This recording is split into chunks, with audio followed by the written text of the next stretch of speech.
தூங்க போனதில்ல ஒன்னாலதான் கண்ணே ஒன்னாலதான்.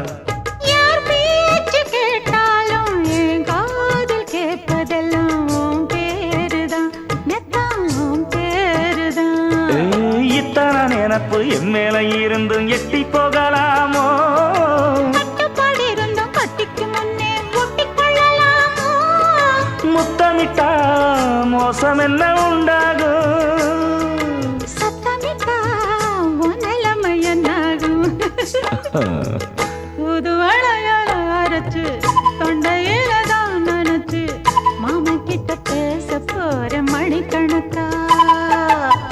தூண்டாமணி விளக்க தூண்டி விட்டு எரிய வச்சு ஓ முகத்தை பார்க்க போற நாள் கணக்கா.